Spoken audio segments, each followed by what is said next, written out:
A'udzubillahi minasyaitonirrajim. Bismillahirrahmanirrahim. Assalamualaikum warahmatullahi wabarakatuh. Selamat datang ke channel Ustazah Azimah. Jom belajar KKQ. Alhamdulillah, bertemu kita sekali lagi di dalam siri PDPR KKQ. Kali ini silibus tingkatan 2. Kita akan mempelajari bahagian ulumul Quran di bawah tajuk Asbabun Nuzul. Anak-anak bolehlah rujuk di dalam buku teks masing-masing pada muka surat 151 hingga muka surat 152. Pelajaran kita pada hari ini iaitu di bawah tajuk Asbabun Nuzul.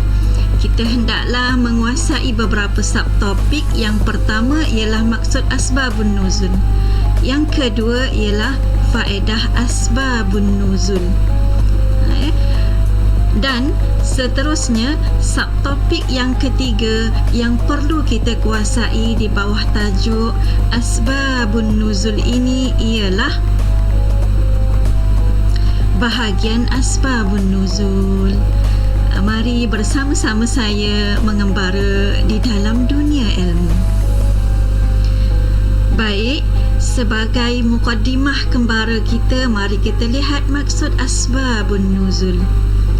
Ya, maksud asbabun nuzul ialah peristiwa atau persoalan-persoalan yang menyebabkan turunnya satu-satu ayat ataupun beberapa ayat untuk menerangkan peristiwa dan hukumnya. Seterusnya, mari kita sama-sama ketahui pula apakah faedah asbabun nuzul. Terdapat beberapa faedah asbabun nuzul yang perlu kita kuasai. Baik, jom kita lihat satu persatu. Faedah yang pertama ialah membolehkan pentafsiran ayat dengan tepat. Kerana apa? Kerana kita mengetahui cerita ataupun peristiwa yang berlaku bagi sesuatu ayat yang diturunkan oleh Allah Subhanahu wa taala. Seterusnya, faedah yang kedua pula ialah menjelaskan makna lafaz umum di dalam Al-Quran. Manakala faedah yang ketiga pula ialah sebagai asas perbandingan peristiwa dan watak yang berlaku ketika turunnya Al-Quran kepada ataupun dengan masyarakat yang berikutnya. Manakala faedah asbabun nuzul yang keempat ialah memudahkan hafazan dan mengetahui makna-makna ayat tersebut dengan tepat. Dan faedah yang kelima ialah mengukuhkan keimanan terhadap hukum-hukum yang diturunkan oleh Allah Subhanahu wa taala. Ada 5 semuanya yang perlu anak-anak ketahui. InsyaAllah Allah mudahkan urusan kita untuk memahaminya, untuk mengingatinya. Baik, seterusnya mari kita lihat pula bahagian asbabun nuzul. Asbabun nuzul ini terbahagi kepada 2. Bahagian yang pertama ialah terdapat ayat yang diturunkan tanpa sebab tertentu. Manakala bahagian yang kedua ialah terdapat sebahagian ayat yang Allah Subhanahu wa taala turunkan berdasarkan sebab yang tertentu. Jom kita tengok contohnya satu persatu. Baik, ayat yang pertama yang diturunkan tanpa sebab tertentu. Contohnya ialah seperti ayat-ayat yang menceritakan tentang nabi-nabi. Ayat-ayat yang menceritakan tentang umat-umat yang terdahulu. Ayat-ayat ini Allah Subhanahu wa taala turunkan tanpa sebab yang tertentu.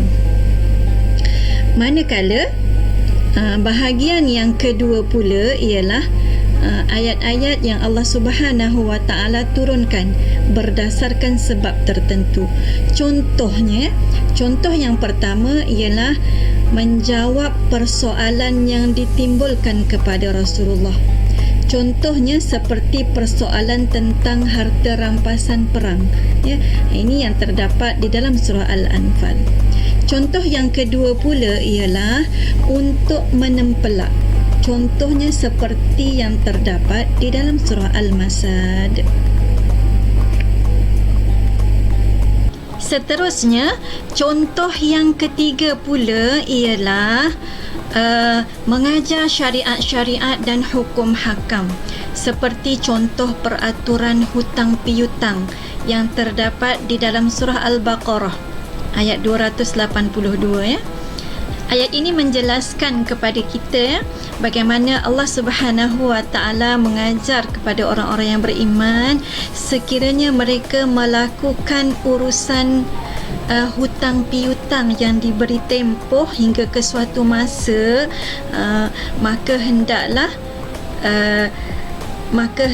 dia menulis surat ataupun menulis tentang hutang dan tentang masa bayarannya, ya.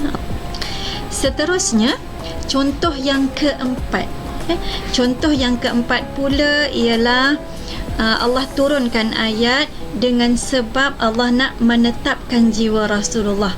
Ini sebagaimana yang terdapat di dalam surah Al-Furqan ayat 32, ya. Wa qala alladhina kafaru laula nuzila alaihi al-Qur'anu jumlatan wahidah kadzalika linuthabbita bihi fuadak warattalnahu tartila, ya. Ayat ini orang kafir berkata, ya, mereka mengatakan bahawa kenapa Al-Quran itu Allah tak turunkan, mengapa Al-Quran itu tidak diturunkan secara sekaligus kepada Muhammad, dia kata. Allah kata apa? Kadzalika linuthabbita bihi fuadak. Allah turunkan secara beransur-ansur kerana Allah nak menetapkan jiwa Rasulullah sallallahu alaihi wasallam, ya. Sekadar ini dahulu Kembara Cinta Ilmu bersama Ustazah pada hari ini. Semoga anak-anak dapat menguasai isi pelajaran yang kita baru pelajari sebentar tadi. Anak-anak boleh gunakan apa-apa kaedah pun yang anak-anak suka, ya, untuk mengingat semula fakta ataupun isi-isi yang telah kita pelajari tadi. Tak kiralah sama ada anak-anak nak menggunakan kaedah pengulangan ke, kaedah menulis semula ke, ataupun kaedah menggambar ataupun membayangkan apa-apa yang telah saya sampaikan tadi, dan apa-apa sahajalah yang mudah untuk anak-anak mengingati ilmu yang telah dipelajari.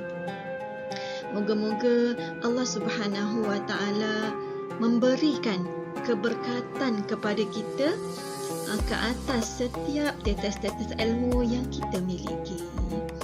Sebelum saya berundur diri, jangan lupa, ya anak-anak, mohon jawab soalan kuis yang linknya telah saya sediakan di ruangan description di bawah. Dan moga-moga perkongsian ini memberi manfaat. Jumpa lagi di lain kesempatan, insya-Allah.